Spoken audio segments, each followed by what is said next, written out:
Another incredible Game 2 win. Feels like someone wrote it. Jalen Brunson comes back from an injured foot. Knicks up 2-0. Let's go. You are Locked On Knicks, your daily New York Knicks podcast. Part of the Locked On Podcast Network. Your team every day.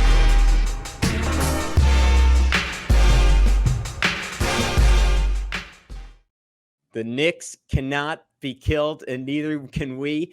We wanted to thank you for making Locked On Knicks your first listen today. And every day we are now available on all platforms. So be sure to hear us talk about the latest heroics from the Nova 3 on YouTube. Subscribe and hit that notifications bell to ensure you never miss an episode. And then if you're on the go, be sure to hit the auto download function on your podcast platform of choice so you never miss an episode there. But who's talking to you? I'm Gavin, Schall, your favorite play-by-play broadcaster's favorite play-by-play broadcaster. He is Alex Wolfe, editor-in-chief of the Strickland the Best Knicks website in the whole wide world.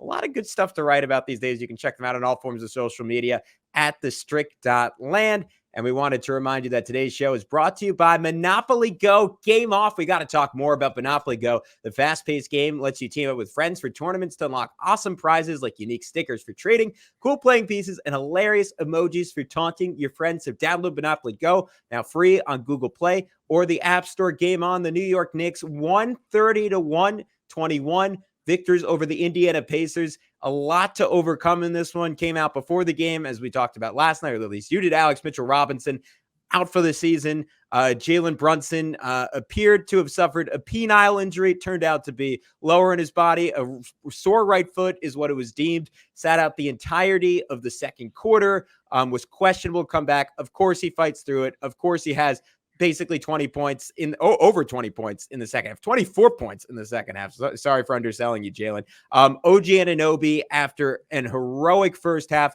hurts his hamstring. We'll get into that. Alex, right when this game ended, I called friend of the pod, my good buddy, Jeremy Caplet, someone I've known for 20 years. And we were talking about this game. And the only way I could sum it up was saying, I almost feel like sometime before the start of the playoffs, maybe even 2 years ago when they signed Jalen Brunson, I must have fallen into a coma. And I'm living in a world where they've developed the technology to make me have pleasant coma dreams. And this is what they wrote. And maybe to confirm it, the starting lineup is going to have to be Brunson, Randall, Anunoby, and Mitchell Robinson with Bojan at the 2 next game. And everyone's actually healthy and the Knicks win the championship. But right now, this all just sort of feels like a dream. They did it again. I mean, this team, it is an indescribable level of resilience, an indescribable level of clutch shot making. Somehow they win again, and they're up 2-0 on the Pacers.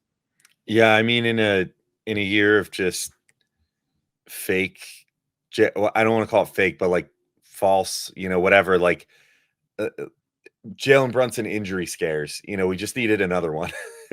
Just as if the one where his leg looked like it was going to fall off, late in the season wasn't bad enough, as if every other time that he's, taken a wrong step or been stepped on or fallen on by a lumbering oaf from Philadelphia or, anything like that. Like, it's just the dude just keeps coming back. He's like, I know a once crowned Knicks savior once called himself the Lizard for his ability to, recover from injuries or whatever. But that kind of feels like a more apt description for Brunson at this point. I mean, he seems to just go back to the back, get a little tape job, and, it's like the dude could have a freaking, a broken femur and just go get a little tape job on it and be like, yeah, I'm good to go. Or at least it feels that way sometimes. I mean, it's just crazy. It honestly made all the more inspiring by the fact that he did this on the to-the-day anniversary of the Willis Reed Tunnel game, to go out there and, get hurt in the first quarter and then come out, get some warm-ups in the second half, and, before the second half, and put on the performance that he did. I mean, just, you could tell he was uncomfortable, yet he didn't pull any punches. He didn't stop going inside. I mean, there were a few times he went down and I was like, oof, like, oh, dude, that must hurt so bad. Like to just be running in there and having to plant on everything. You could see that he was even like trying to land on his left foot more often than his right. And he was sparing with how often he was even, handling the ball coming down the court. There's a lot of Josh Hart, Donte DiVincenzo bringing the ball down for him early in that second half to kind of let Brunson come down in his own pace and then receive the ball and just, pull his dribble moves, whatever. Takes a big charge at one point from Miles Turner. I mean, just steps in front of him, and you could tell he was uncomfortable doing that too. And yet he just does it because he just goes out there and he makes winning plays. I mean, this is just like, you said it's like a dream. I mean, I was like, it just feels very weirdly like destiny or whatever. Every time something like this happens, you're just like, well, there it is. Like we were waiting for the other shoe to drop and it just dropped. And then it's like, nope, Brunson's okay. He's back. He's coming out. He's going to be a plus 26 in this game and completely win it for you and be just an amazing player for the umpteenth time this year. Yeah, man, it's awesome. There's a part of me that got, I don't want to say like, I didn't get like super emotional because like obviously there's still a lot of work to go. But like when he came back out in the second half, I was like, man, it's really cool getting to watch this team this year and watch this guy play and watch him just continually overcome all these high odds, especially as it pertains to injuries. Yeah, maybe we haven't focused on it enough because we're always so future focused on this podcast. Like, what next? What are the adjustments? How do they win the next game? And you just want to like shake yourself and force yourself to be in the moment because like we both waited 20 years for a team like this, and we got 80% of the way there last year in terms of a team you could just completely fall in love with, and this team somehow is just taking it up another level, and we've waited 20 plus years to have a superstar like this. I grew up rooting for Stephon Marbury, who was amazing, but he wasn't anything close to this. Carmelo Anthony, it was extraordinary. He wasn't he wasn't quite this, despite having all the talent in the world. This is what Jeremy Lin was for a 2-week stretch, but for 2 years. And it just happens over and over and over again. The guy he reminds me of, and this is a big name to put out there, but another former Maverick, his former teammate, like Dirk Nowitzki in 2011, where like after years of pain and playoff failures, like that was just his year. And Dirk was one of my favorite players growing up. And I just look back on that run that he had in those first 2 rounds. I think I know it was the Thunder in the first round. I forgot who they'd be in the second round, but just every shot seemed to go in.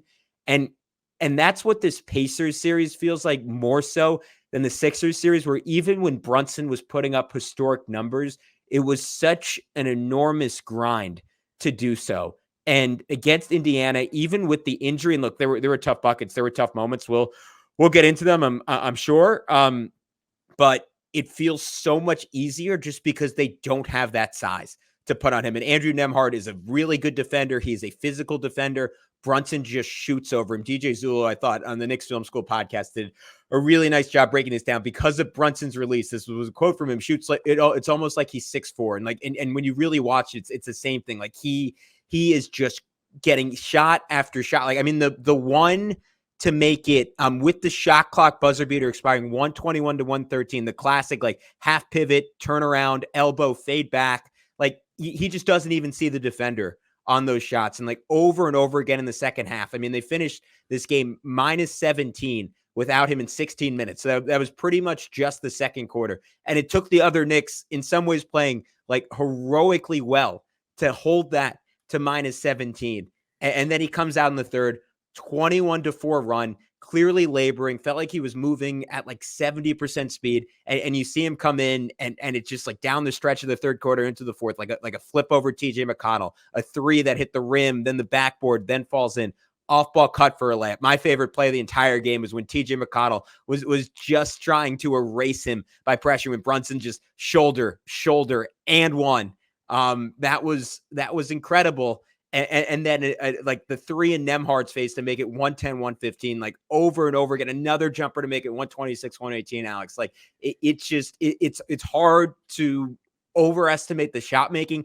This isn't rare in Knicks history. This is rare in NBA history. A guy being this hot, this clutch in back-to-back fourth quarters, and really for about 6 games running now. Yeah, and the reality is that had he played the second quarter in this game, he probably scores 40 again. Which is also crazy to think about. I mean, yeah, that 3 on Nemhard, the just like rock him to sleep, like two quick little, a cross dribbles, like 1-2, 1-2, step back, hit it. I mean, it was just, that was pure magic, man. It's just like every little thing that he does is just incredible to see, especially given the circumstances right now. So if you haven't already, if you're listening to this in the morning, take an extra moment to appreciate Jalen Brunson today, because it's we have never, most of us, I'm 33, about to be 34. Gavin, you're 29. I mean, yeah, anyone in our age bracket, anyone in like the general millennial age bracket has never seen anyone like this before in our life, because we didn't really get to see the Ewing years and see that type of generational talent. So soak it all in after this game. But Gavin, two other guys that are making a case for being generational teammates, at least let's call them that. Donte DiVincenzo and Josh Hart having all-time Knick playoff performances right now, especially Hart, but DiVincenzo of late really starting to figure things out and looking like things are quite a bit easier against this Pacers team. So we'll talk about them in just a second, as well as the role that Isaiah Hartenstein played in making sure that they could be the best versions of themselves in this game. First, we got to let you know that this show is brought to you by Yahoo Finance. And I've been using Yahoo Finance, our sponsor today. And let me tell you, let's get straight to the point. You want to grow your portfolio to deal with the rising cost of inflation, to pay off your debt or your mortgage, pretty much anything standing in the way of you in financial freedom, right? Well, with Yahoo Finance, you can get access to the news, data, and tools you need in order to help reach that financial freedom. For more than 25 years, Yahoo Finance has been the brand behind every great investor. Whether you're a seasoned investor or looking for that extra guidance, Yahoo Finance gives you all the tools and data you need in one place. They're the number one finance destination, producing a holistic look at the financial news cycle, including breaking news, original editorial perspectives, analyst ratings, independent research, customizable charts, and so much more. And you can securely link your brokerage accounts for a unified view of your wealth, including 401k and other investments. A comprehensive perspective is what sets apart great investors, and it's how Yahoo Finance ensures you have the insight to look at your wealth in its entirety. So with a community of over 90 million users each month, their real strength is helping you on your way to financial success. For comprehensive financial news and analysis, visit the brand behind every great investor, yahoofinance.com, the number one financial destination, yahoofinance.com. That's yahoofinance.com.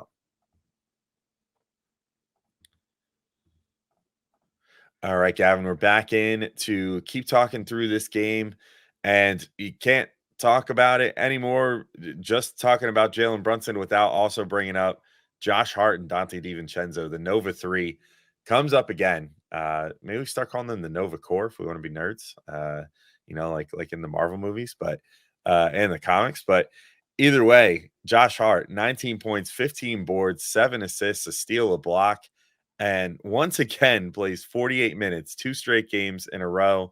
I believe I saw a stat that the last time that happened was Jimmy Butler in 2013 for, you guessed it, Tom Thibodeau. 8 of 12 shooting for Josh Hart in this one, 1 of 3 from 3. Just another absolute dynamite performance for him. Then you got Donte DiVincenzo, 28 points in about 44 minutes, 10 of 20 shooting, 6 of 12 from 3. Nice, easy, even 50% across the board there, shooting the ball. Love to see that. 6 rebounds, 4 assists for Donte. I would say, I think this game was the most comfortable he's looked the entire playoffs. I mean, things are coming very easy for him against this Pacers team compared to against the Sixers through 2 games. So I'll throw it to you, whichever one of those guys you think is most worth highlighting first. But just fantastic game from both of them in support of Jalen Brunson, especially keeping things afloat when Brunson had to miss that whole quarter, even though they did bleed some points. Alex, I despise that you phrased it that way. That's like putting all the kids in the bedroom and be like, honey, Gavin's going to rank all of them now. Yeah. What order do you love all your kids in? But I will start off with Josh Hart, because the 48 minutes that, like, it doesn't like it, that didn't blow me away when I read it. I was like, really? I was like, oh, I thought it was 3 straight games or 4 straight games he played. He played 48 minutes. I think it was his 4th game of the playoffs at 48 minutes. just another, I'll keep using the same word I've been using, a heroic effort for him. And especially when Brunson was out, like there was just so much pressure on him to produce it. And a crazy stat from Stan Van Gundy at the start of this game, the Knicks leading the NBA in fast break points in this playoffs. And that is a Josh Hart stat, because he's pretty much every time they get out in transition, it is either him scoring or assisting or getting a hockey assist. Like it always starts with him. And early in this game, he had a rebound and literally went through 4 different Indiana Pacers. And that was after Rick Carlisle pregame essentially said they have to treat him as if he's Giannis, because that is the kind of impact he has in transition. Had another one off a free throw that led to an OG Anunoby dunk. Continues to play great defense on Pascal Siakam for the most part whenever he gets a chance. Couple of jumpers and over him. Really, really, really fighting.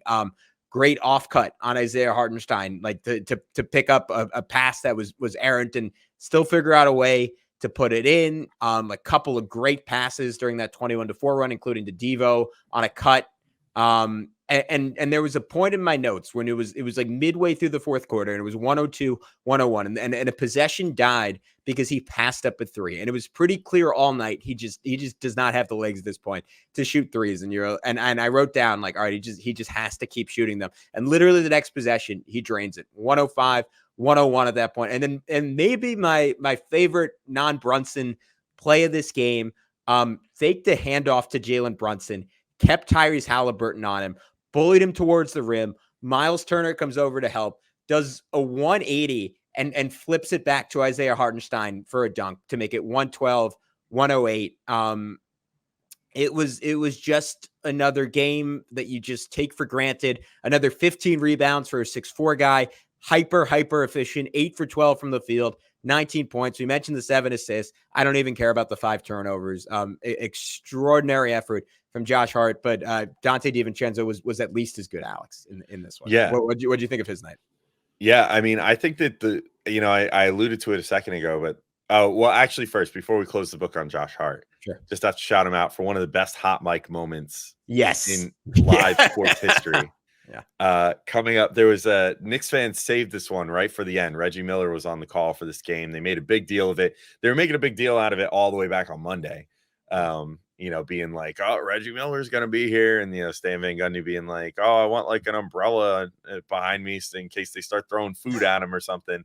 But yeah, so he was on the call all night. And at the end of the game, right as things were getting sealed up for the Knicks, all of a sudden a F you Reggie without the F and plus your 4-letter favorite chant starts opening up in the Garden.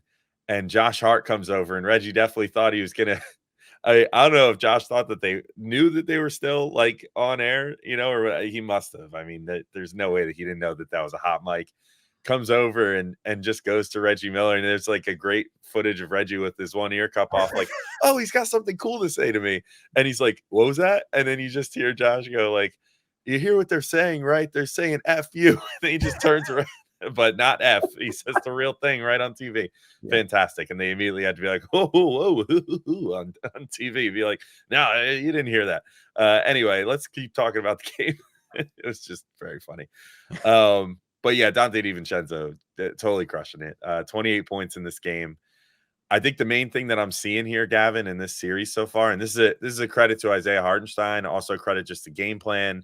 We also got to see a lot more of it in this game because they had to kind of revert to their like ultra injured offense from right around the All-Star break when Brunson was out for those few games. And, that Donte DiVincenzo had to be like a 30-point per game scorer in the middle of the season. But doing a lot more of just what we've been kind of clamoring for, just the quick, like little dribble handoff with Isaiah Hartenstein and Donte DiVincenzo, just free him up and give him a window to shoot.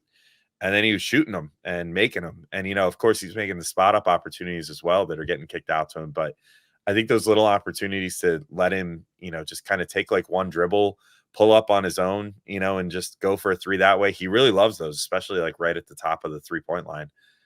So he's getting more opportunities like that. And all in all, the Pacers just aren't playing him as tight as Philly was. Philly was like draped all over him all the freaking time. And it was, sometimes it was like Tobias Harris. Sometimes off a switch, it would be like Kelly Oubre or whatever. Or sometimes it was even just Tyrese Maxey, just guarding him while they had one of the bigger guys on Brunson.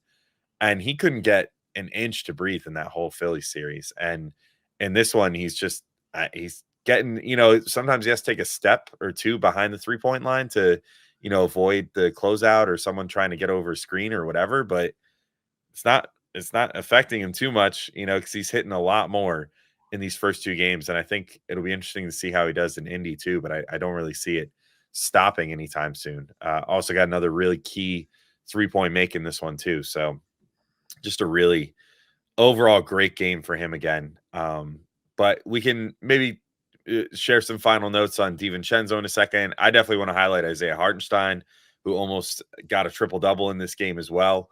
Plus, we have to talk about the bad news from this game. The OG Anunoby injury went out with a hamstring injury late in this game and didn't come back, was not able to come back like Brunson was. So we'll go over concern level based off that injury, because OG had himself almost a 30-point night as well. So we'll talk about that and much more in just a sec here.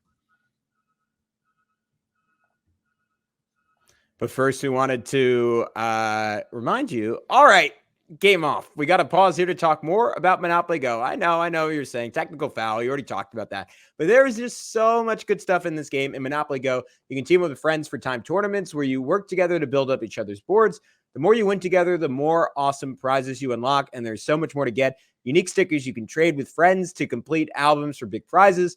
Cool new playing pieces to travel the boards with. Hilarious emojis for taunting friends when you smash their buildings or heist their vaults. Plus, Monopoly Go feels new and exciting every day with constantly changing tournaments and challenges. A ton include their own unique mini games like digging for treasure or a robot Panchico machine. And there's always new timed events that help you win big, like massive multipliers for everything you win or rent frenzies. There's always something fun to discover in Monopoly Go. So get off the bench and go download it now, free on Google Play or the App Store. Game on.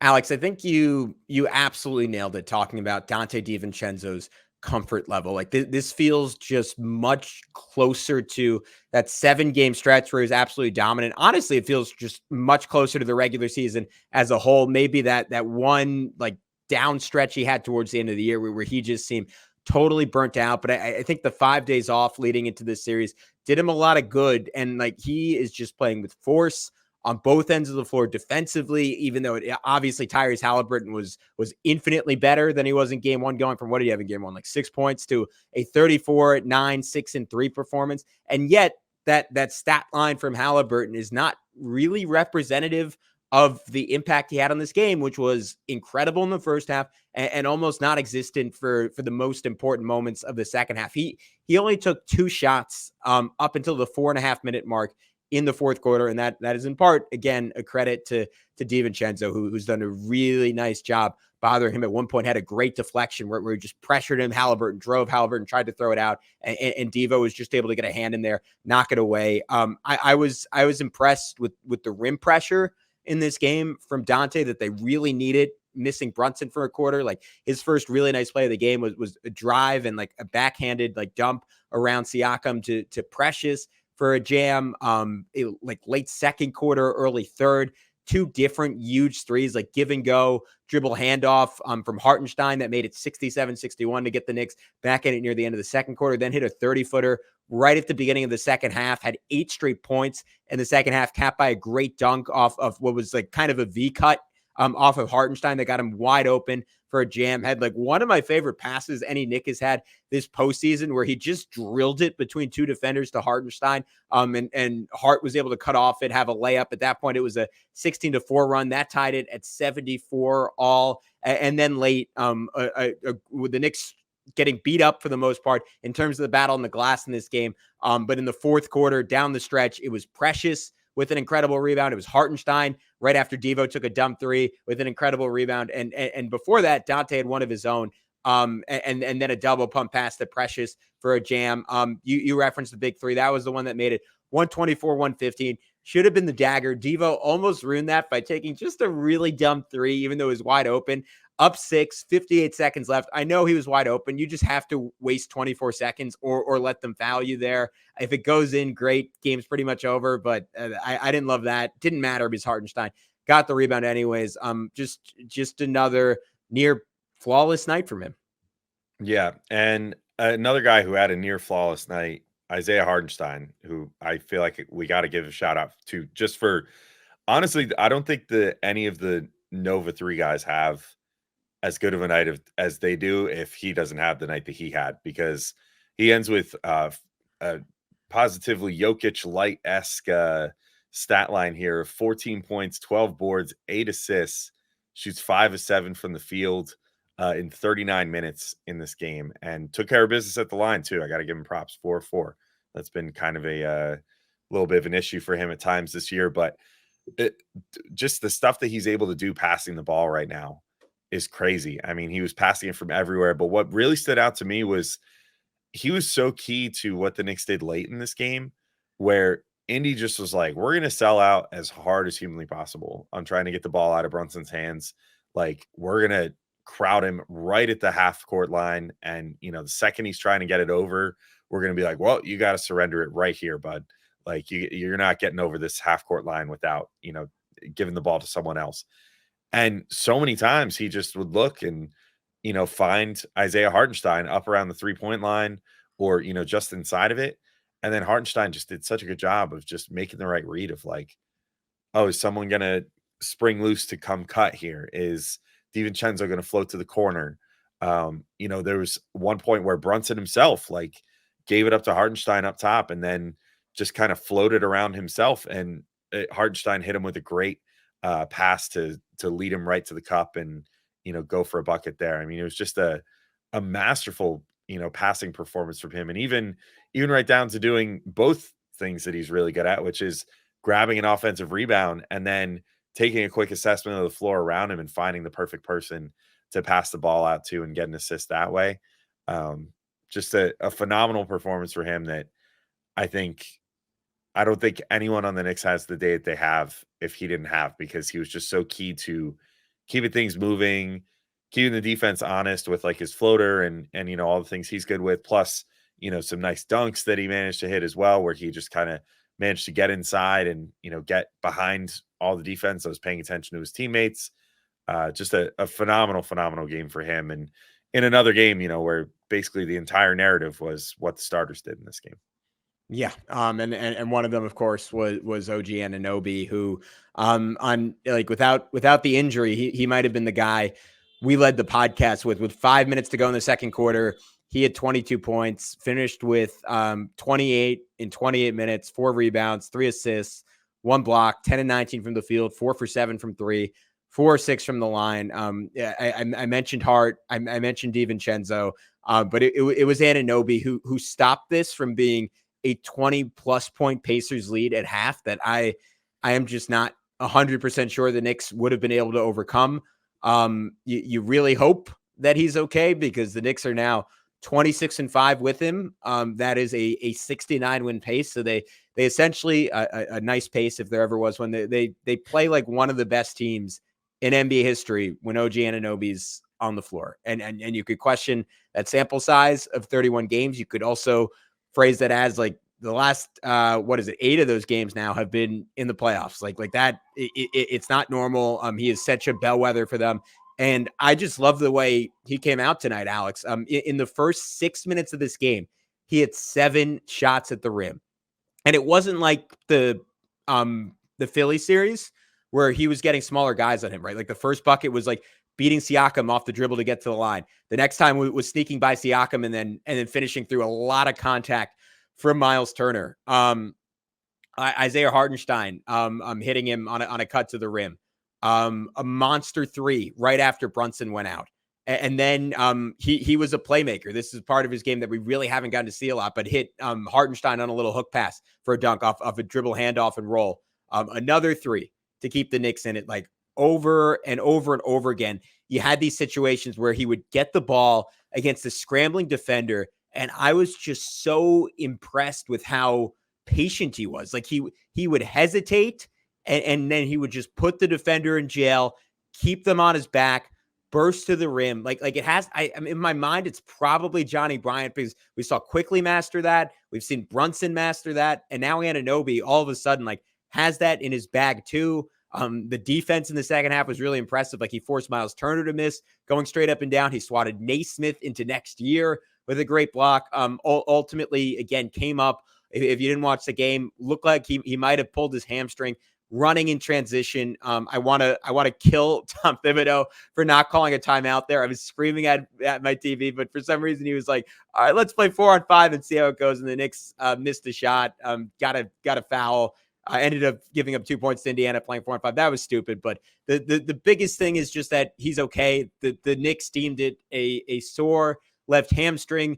Sore could mean, in the case of Jalen Brunson, that you're fine, or it could mean that your ankle needs to be amputated, like the case of Mitchell Robinson. So we have no idea, Alex, like what the status of Anunoby is. Of course, the Knicks, they need him to have any shot in the next round, and despite being up 2-0, might need him to win this series anyways, just because they cannot afford to lose another guy, and they certainly cannot afford to lose their best defensive player and one who is all of a sudden elevating to new heights on offense.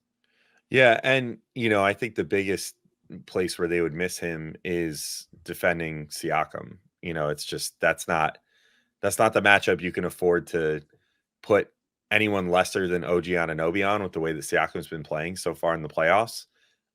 Easy to forget, I guess, but especially if you weren't watching the series as close, but like he was having a run like that almost could come close to paralleling Brunson a little bit, like for 2 games. Yeah, for 2 games at least. You know what I mean? Like he's managed to put together some really good scoring games, in these playoffs so far. And I think in this game he scored, what was it, in the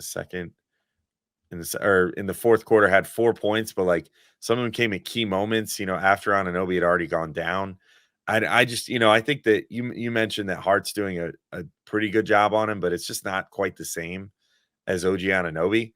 I think that it's going to be really important for the Knicks, especially as things transition back to Indy, to have that presence on, arguably the other team's best player. I mean, you could say Halliburton, but you noted it before, like he keeps just kind of shrinking from the moments, and Siakam's the guy that runs face first into those moments and, wants to, make those big shots and, take those big opportunities and whatever. And, having the best defender that you can on him can be key. And we saw that in game 1 where like literally Anunoby's defense on him one-on-one, like saved that, that game potentially for the Knicks, where Siakam got it late, had an opportunity to make a play to, I think it was either to tie the game back up or something like that. It was a very key possession though. And Anunoby just D'd him right up and, made it so that couldn't happen. So yeah, I think hopefully it's just a strain, like a light strain. There's varying degrees of hamstring injuries that go anywhere from like, a like, it's sort of like ankle sprains or ankle strains or whatever, where, grade 1 is real low. Grade 3 is like season ending, possible surgery, whatever. I think we can at least hopefully say that he avoided like a grade 3 or something, because he probably would have been on the floor for quite some time. If something had partially torn or something like that. He was able to walk off on his own power, but clearly was not doing great with it. So my hope is, percussion therapy it out, get some tape on it or whatever, hot, cold baths, whatever you got to do, loosen that thing up. And hopefully he's ready to go for the next game. But I will say it's at least great that the Knicks managed to pull this game out and that it's 2-0 now, because now ultimately, if it comes down to it and you have to go into game 3, on Friday in Indy and say, all right, we can't have OG for this game. Like, let's get him fully healthy. We'll try to steal game 4, or no matter what, we're just protecting home court. So even if he has to sit the whole, the next 2 games, maybe the Knicks still steal one without him. Maybe they don't. But, if I were the Knicks after today, as long as Brunson stays healthy, I'm feeling pretty confident that we're probably going to win this series, and like whether you steal one in Indy or not, whether, it ends up going to 7 or whatever, like it seems like the Knicks have this one pretty well dialed in. Maybe I'll come to eat those words at some point and someone will come clip this thing and, like try to be like, oh, well, they called it too early. But like, I think the Knicks have just looked like the better team these first 2 games. And so if it ultimately comes down to it and, Anunoby has to miss a game or 2, I wouldn't call it the end of the world. Because I think that you should be looking forward. The Knicks will never do this, but like the training staff should at least be thinking about the possibility of, hey, if we advance to the next round, we want to make sure this guy's like ready to rock fully. So, you know, if it takes keeping him out of 1 or 2 games, I'm not totally like losing sleep over it. Yeah, look, I think there's, especially with no Anunoby, there's stuff for Indiana to lean more into. Like I didn't think Precious looked good defending Siakam. I don't think Hart is a full-time option on him. Like he's already doing too much. Like he came out, I was just reading the quote after this game, and like he basically said like he was dead. He said, quote, "Today I felt like I didn't have it at all." And he was saying he was like reciting a Bible verse to himself to give himself strength to walk and not faint. So it's a little, it like one more injury. Like I thought Bojan was maybe not in this series, but in terms of the Knicks' ability to make the finals was maybe a breaking point for this team.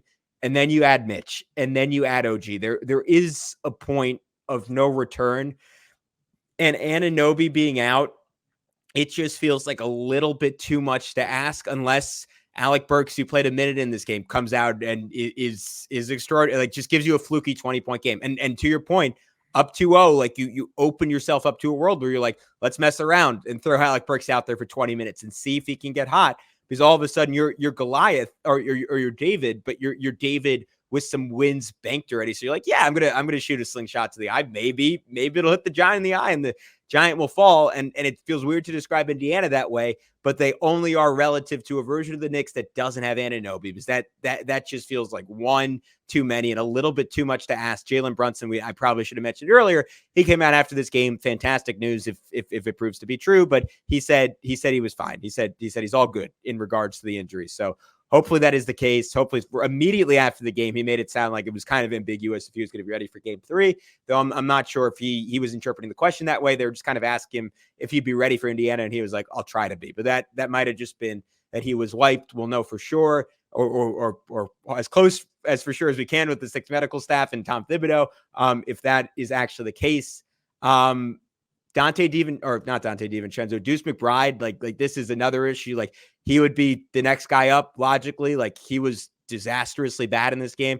20 minutes, 4 points, 1 assist, no rebounds, no steals, no blocks, 1 of 4 from the field, bad decisions. It felt like of like a trip back to the old Deuce, and it's kind of just what we've learned from him and about him at this point. And it's that if you ask him to play point guard and be a primary ball handler in like a game with any kind of stakes or one with any kind of stakes, like it's probably not going to look good. And he proved that wrong for small stretches against the Sixers, but it's just a little bit too much to ask if he has to do that for any substantial amount of time. Maybe it looks better next game playing off ball. Again, I didn't think Precious was very good. And the other thing is Indiana, I think, has some stuff to lean into more, specifically Obi Toppin and TJ McConnell, who right there with Halliburton, maybe including Halliburton and Alex, were pretty clearly their 2 best players in this game. Obi with 20 points in 20 minutes, McConnell with 10 and 12 in 23 minutes, and inexplicably, neither of them play half the game. So if Indiana plays them a little more, could spell a little bit of trouble for the Knicks. But I'm with you overall. If Anunoby's out there, I have a lot of confidence that the Knicks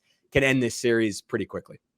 Yeah, I certainly hope that's the case. And I guess we'll see in the next game. Of course, to play the right players, Rick Carlisle has to stay on the bench and not get thrown out again for screaming at referees, and then submitting whatever he said he was going to do. 29 calls they missed or something.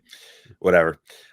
Cool. Yeah, well, I'm sure we won't hear any more of the referee narrative for the rest of this playoffs.